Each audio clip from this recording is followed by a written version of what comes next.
जय श्री कृष्ण। श्रीमद्भागवत महापुराण प्रथम खंड अष्टम स्कंद पांचवा अध्याय। देवताओं का ब्रह्मा जी के पास जाना और ब्रह्माकृत भगवान की स्तुति। श्री सुखदेव जी कहते हैं, परीक्षित, भगवान की यह गजेंद्र मोक्ष की पवित्र लीला समस्त पापों का नाश करने वाली है। इसे मैंने तुम्हें सुना दिया। अब रैवत मनवंतर की कथा सुनो।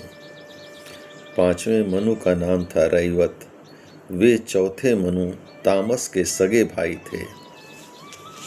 उनके अर्जुन, बलि, विंध्य आदि कई पुत्र थे।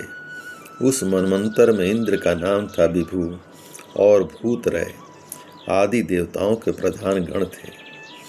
परीक्षित, उस समय हिरणरोमा, वेदशिरा, ऊर्ध्वबाहु आदि सप्तर्षि थे। उसमें शुभ्र ऋषि की पत्नी का नाम था विकुठा। उन्होंने गर्भ से बैकुंठ नामक श्रेष्ठ देवताओं के साथ अपने अंश से स्वयं भगवान ने बैकुंठ नामक अवतार धारण किया। उन्हीं ने लक्ष्मी देवी की प्रार्थना से उनको प्रसन्न करने के लिए बैकुंठ धाम की रचना की थी। वह लोक समस्त लोकों में श्रेष्ठ है। उन बैकुंठनाथ के कल्याणमय गुण और प्रभाव का वर्णन मैं संक्षेप से तीसरे स्कंद में कर चुका हूँ। भगवान विष्णु के संपूर्ण गुणों का वर्णन तो वह करे जिसने पृथ्वी के परमाणुओं की गिनती कर ली हो। छठे मनु चक्षु के पुत्र चाक्षुष थे। उनके परु, पुरुष, सुधुम्न आदि कई पुत्र थे। इंद्र का नाम था मंत्रद्रुम और प्रधान देवगण थे आप्य आदि। उस मनवंतर में हविष्यमान और वीरक आदि सप्तर्षि थे। जगतपति भगवान ने उस समय भी बैराज की पत्नी संभूति के गर्भ से अजीत नाम का हंसा अवतार ग्रहण किया था। उन्होंने ही समुद्र मंथन करके देवताओं को अमृत पिलाया था तथा वे ही कच्छप रूप धारण करके मद्राचल की मथानी के आधार बने थे। राजा परीक्षित ने पूछा, भगवान ने क्षीर सागर का मंथन कैसे किया? उन्होंने कच्छप रूप धारण करके किस कारण और किस उद्देश्य से मद्राचल को अपनी पीठ पर धारण किया? देवताओं को उस समय अमृत कैसे मिला और भी कौन कौन सी वस्तुएं समुद्र से निकली? भगवान की यह लीला बड़ी ही अद्भुत है। आप कृपा करके अवश्य सुनाइए। आप भक्त वत्सल भगवान की महिमा का ज्यों ज्यों वर्णन करते हैं, त्यों ही त्यों मेरा हृदय उसको और भी सुनने के लिए उत्सुक होता जा रहा है। अघाने का तो नाम ही नहीं लेता। क्यों न हो, बहुत दिनों से यह संसार की ज्वालाओं से जलता जा रहा है। सुत जी ने कहा, सौनकादि ऋषियों, भगवान सुखदेव जी ने राजा परीक्षित के इस प्रश्न का अभिनंदन करते हुए भगवान की समुद्र मंथन लीला का वर्णन आरंभ किया। श्री सुखदेव जी कहते हैं, परीक्षित, जिस समय की यह बात है, उस समय असुरों ने अपने तीखे शस्त्रों से देवताओं को पराजित कर दिया था। उस युद्ध में बहुतों के तो प्राणों पर ही बन आई। वे रणभूमि में गिरकर फिर उठ न सके। दुर्वासा के शाप से तीनों लोक और स्वयं इंद्र भी स्त्रीहीन हो गए थे। यहाँ तक कि यज्ञ, यागादि धर्म कर्मों का भी लोप हो गया था। यह सब दुर्दशा देखकर इंद्र, वरुण आदि देवताओं ने आपस में विचार किया, परंतु अपने विचारों से वे किसी निश्चय पर नहीं पहुंच सके। तब वे सब के सब सुमेरु के शिखर पर स्थित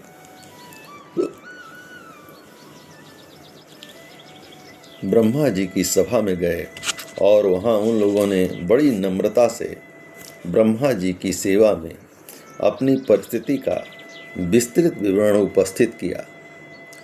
ब्रह्मा जी ने स्वयं देखा कि इंद्र, वायु आदि देवता श्रीहीन एवं शक्तिहीन हो गए हैं। लोगों की परिस्थिति बड़ी विकट संकटग्रस्त हो गई है। और असुर इसके विपरीत फल फूल रहे हैं। समर्थ ब्रह्मा जी ने अपना मन एकाग्र करके परम पुरुष भगवान का स्मरण किया। फिर थोड़ी देर रुककर प्रफुल्लित मुख से देवताओं को संबोधित करते हुए कहा, देवताओं, मैं शंकर जी तुम लोग तथा असुर, दैत्य, मनुष्य, पशु, पक्षी, वृक्ष और स्वदेश आदि समस्त प्राणी जिनके विराट रूप के एक अत्यंत स्वल्प अंश से रचे गए हैं, हम लोग उन अविनाशी प्रभु की ही शरण ग्रहण करें। यद्यपि उनकी दृष्टि में न कोई वध का पात्र है और न रक्षा का, उनके लिए न तो कोई उपेक्षणीय है न कोई आदर का पात्र ही है, फिर भी सृष्टि, स्थिति और प्रलय के लिए समय समय पर वे रजोगुण, सत्वगुण और तमोगुण को स्वीकार किया करते हैं। उन्होंने इस समय प्राणियों के कल्याण के लिए सत्वगुण को स्वीकार कर रखा है, इसलिए यह जगत की स्थिति और रक्षा का अवसर है। अतः हम सब उन्हीं के जगत गुरु परमात्मा की शरण ग्रहण करते हैं। वे देवताओं के प्रिय और देवता उनके प्रिय, इसलिए हम निज जनों को वे अवश्य ही कल्याण करेंगे। श्री सुखदेव जी कहते हैं, परीक्षित, देवताओं से यह कहकर ब्रह्मा जी देवताओं को साथ लेकर भगवान अजीत के निज धाम बैकुंठ में गए। वह धाम तमोमयी प्रकृति से परे है। इन लोगों ने भगवान के स्वरूप और धाम के संबंध में पहले से ही बहुत कुछ सुन रखा था, परंतु वहां जाने पर उन लोगों को कुछ दिखाई न पड़ा। इसलिए ब्रह्मा जी एकाग्र मन से वेद वाणी के द्वारा भगवान की स्तुति करने लगे। ब्रह्मा जी बोले, भगवान, आप निर्विकार, सत्य, अनंत, आदि पुरुष, सबके हृदय में अंतर्यामी रूप से विराजमान अखंड एवं अतवर्क्य हैं। मन जहाँ जहाँ जाता है वहाँ वहाँ आप पहले ही विद्यमान रहते हैं। वाणी आपका निरूपण नहीं कर सकती। आप समस्त देवताओं के आराधनीय और स्वयं प्रकाश हैं। हम सब आपके चरणों में नमस्कार करते हैं। आप प्राण, मन, बुद्धि और अहंकार के ज्ञाता हैं। इंद्रियां और उनके विषय दोनों ही आपके द्वारा प्रकाशित होते हैं। अज्ञान आपका स्पर्श नहीं कर सकता। प्रकृति के विकार, मरने जीने वाले शरीर से भी आप रहित हैं। जीवों के दोनों पक्ष, अविद्या और विद्या, आप में बिल्कुल ही नहीं है। आप अविनाशी और सुख स्वरूप हैं। सत्य युग, त्रेता और द्वापर में तो आप प्रकट रूप से ही विराजमान रहते हैं। हम सब आपकी शरण ग्रहण करते हैं। यह शरीर जीव का एक मनोमय चक्र, रथ का पहिया है। 10 इंद्रियां और 5 प्राण, ये 15 इसके अरे हैं। सत्व, रज और तम, ये 3 गुण इसकी नाभि हैं। पृथ्वी, जल, तेज, वायु, आकाश, मन, बुद्धि और अहंकार, ये 8 इसमें पहिए का घेरा है। स्वयं माया इसका संचालन करती है और यह बिजली से भी अधिक शीघ्रगामी है। इस चक्र के धुरे हैं स्वयं परमात्मा। वे ही एकमात्र सत्य हैं। हम सब उनकी शरण में हैं। जो एकमात्र ज्ञान स्वरूप प्रकृति से परे एवं अदृश्य है, जो समस्त वस्तुओं के मूल में स्थित अव्यक्त है और देश, काल अथवा वस्तु से जिनका पार नहीं पाया जा सकता, वही प्रभु इस जीव के हृदय में अंतर्यामी रूप से विराजमान रहते हैं। विचारशील मनुष्य भक्ति योग के द्वारा उन्हीं की आराधना करते हैं। जिस माया से मोहित होकर जीव अपने वास्तविक लक्ष्य अथवा स्वरूप को भूल गया है, वह उन्हीं की है और कोई भी उसका पार नहीं पा सकता। परंतु सर्वशक्तिमान प्रभु अपनी उस माया तथा उसके गुणों को अपने बस में करके समस्त प्राणियों के हृदय में समभाव से विचरण करते रहते हैं। जीव अपने पुरुषार्थ से नहीं, उनकी कृपा से ही उन्हें प्राप्त कर सकता है। हम उनके चरणों में नमस्कार करते हैं। यूँ तो हम देवता और ऋषिगण भी उनके परम प्रिय सत्वमय शरीर से ही उत्पन्न हुए हैं, फिर भी उनके बाहर भीतर एक रस प्रकट वास्तविक स्वरूप को नहीं जानते। तब रजोगुण एवं तमोगुण प्रधान असुर आदि तो उन्हें जान ही कैसे सकते हैं। उन्हीं प्रभु के चरणों में हम नमस्कार करते हैं। उन्हीं की बनाई हुई यह पृथ्वी उनका चरण है। इसी पृथ्वी पर जरायुज, अंडज, स्वेदज और उद्भिज ये 4 प्रकार के प्राणी रहते हैं। वे परम स्वतंत्र, परम ऐश्वर्यशाली पुरुषोत्तम पर ब्रह्म हम पर प्रसन्न हों। यह परम शक्तिशाली जल उन्हीं का वीर्य है। इसी से तीनों लोक और समस्त लोकों के लोकपाल उत्पन्न होते, बढ़ते और जीवित रहते हैं। वे परम ऐश्वर्यशाली पर ब्रह्म हम पर प्रसन्न हों। श्रुतियाँ कहती हैं कि चंद्रमा उस प्रभु का मन है। यह चंद्रमा समस्त देवताओं का अन्न, बल एवं आयु है। वही वृक्षों का सम्राट एवं प्रजा की वृद्धि करने वाला है। ऐसे मन को स्वीकार करने वाले परम ऐश्वर्यशाली प्रभु हम पर प्रसन्न हों। अग्नि प्रभु का मुख है। इसकी उत्पत्ति ही इसलिए हुई है कि वेद के यज्ञ, यज्ञादि कर्मकांड पूर्ण रूप से संपन्न हो सकें। यह अग्नि ही शरीर के भीतर जठराग्नि से और समुद्र के भीतर बड़वानल के रूप में रहकर उनमें रहने वाले अन्न, जल आदि धातुओं का पाचन करता रहता है और समस्त द्रव्यों की उत्पत्ति भी उसी से हुई है।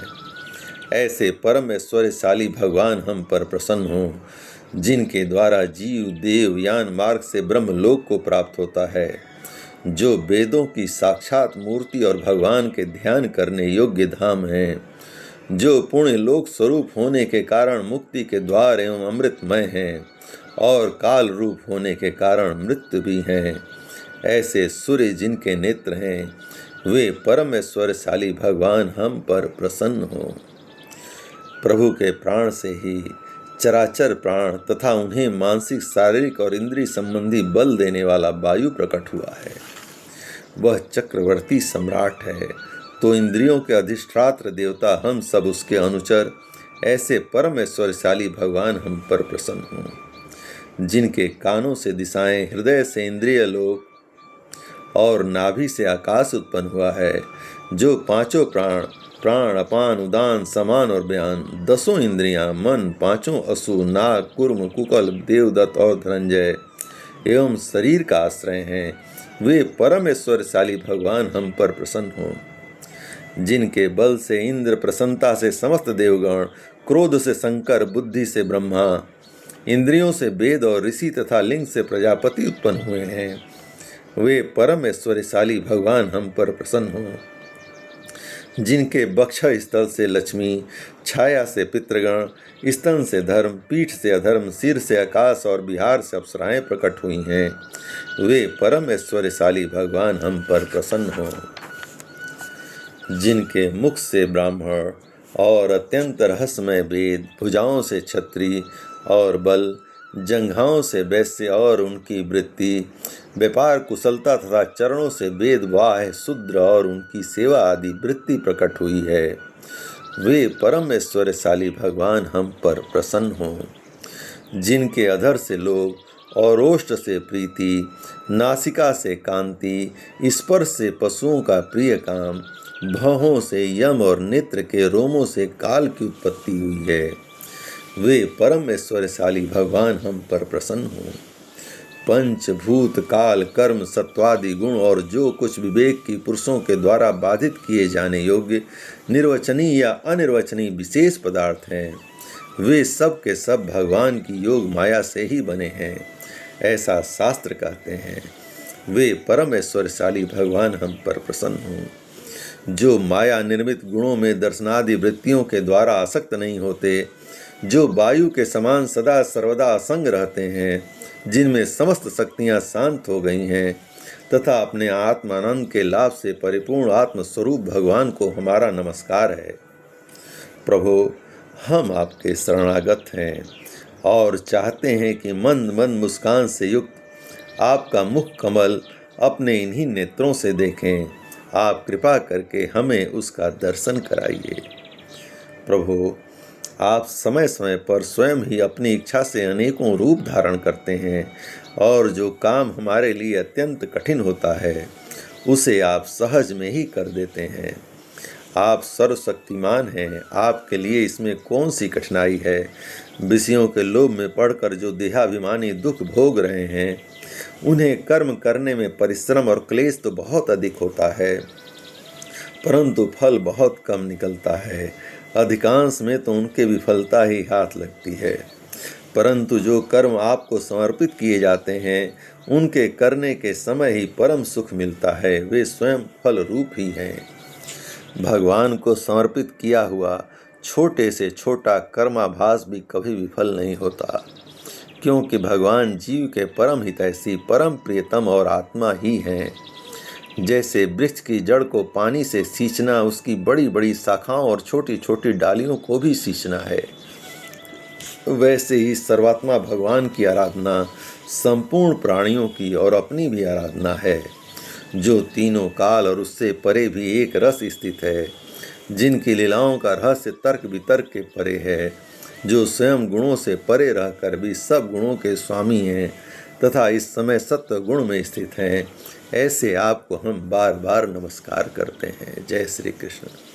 इस प्रकार प्रभु श्री कृष्ण की कृपा से श्रीमद् भागवत महापुराण प्रथम खंड 8वें स्कंद का 5वां अध्याय पूर्ण हुआ। जय श्री कृष्ण।